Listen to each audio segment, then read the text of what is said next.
statement and then take questions. Awesome.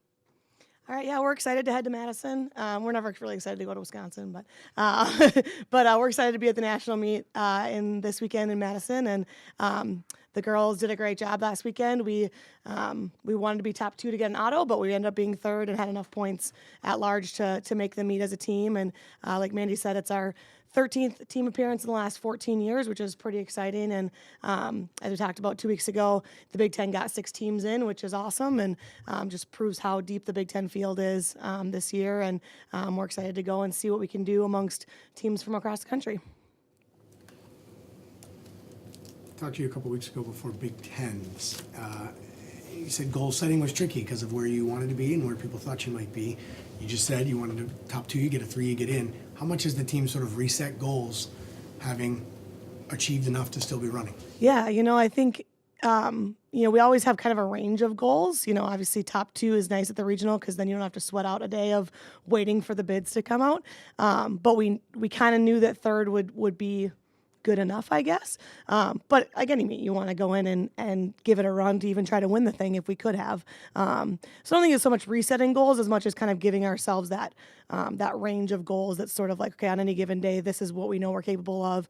And we could have a great day and be on the front end of that range. We could have a okay day and be in the back end of that range. You just don't want to be out of the range. And so I think that's kind of our mindset all the time with a sport like this, where it's not a one-on-one. It's not a basketball game where you're playing one team and it's either a win or a loss. It's at the national meet, it's a field of 31. So what's the range? I think at the national meet, there's kind of the teams from 15th place to 31st place are really similar caliber teams. And so you kind of give yourself a range of, hey, what is successful? And anywhere in that range is successful. And obviously you want to be on the top end of that range. But I also want to be realistic as a coach and not say, hey, we're going to go into the national meet and try to win the thing. That's not who we are. But I think, again, with a field that big and with how everyone races all at the same time, you kind of have this range of what, because you're depending on 5 different people of all different teams. And there's a lot of parity in that. Spoken to your senior leadership, how much is just a reward for your seniors to have a chance to run this race? Yeah, it's awesome. Patty O'Brien, who's been our number 3 pretty consistently all year, she was at the press conference with me before Big Tens. We finished the regional and we knew we were 3rd, and she kind of was kind of teary, and I'm like, Patty, you ran an awesome race. She ran probably the best race of her season. And she just looked at me and she goes, I just want to go to the national meet so bad. And so obviously at that point, we knew if we'd been top 2, she wouldn't have had to worry about it. And at that point, I was pretty confident we would go, but obviously I can't tell her that for sure. But you can just see the emotion on those kids that, she's never run at a national meet in her career. And the year she was in the top 7 a couple years ago was the year we didn't make it. And so for her, that was a huge thing. And that was one of the big reasons she came back for her 5th year. And so, like you said, as a reward for those kids, or just as an opportunity for them to really give their blood, sweat, and tears to this program for 5 years and have the opportunity to compete at a national meet is pretty special, especially for Minnesota kids that kind of grew up following the program and know the success of the program, and then to be able to finish their career to really not only just be on the team, but be a part of that group at the end. What didn't go quite right to finish in the top 2 Big Tens? We got out pretty aggressively. I think we were leading at 2K. We were in the top 2 all the way through 4K. We faded a little bit at the end. It was a pretty muddy, sloppy course, and I think we didn't quite give that enough deference early. I think we got just a little excited.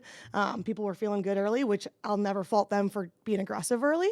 But I think we have to tweak that a little bit for the national meet and know that at nationals, everyone's keyed up off the line and everyone gets out hard.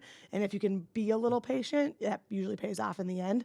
So it's just finding that fine line of getting your nose in the field, but also not being so aggressive that you pay the piper at the end. Because a 20 to 22 minute race, there's a lot of time, after the first K to keep competing and keep passing people, or there's a lot of time to get caught if you're a little too aggressive early.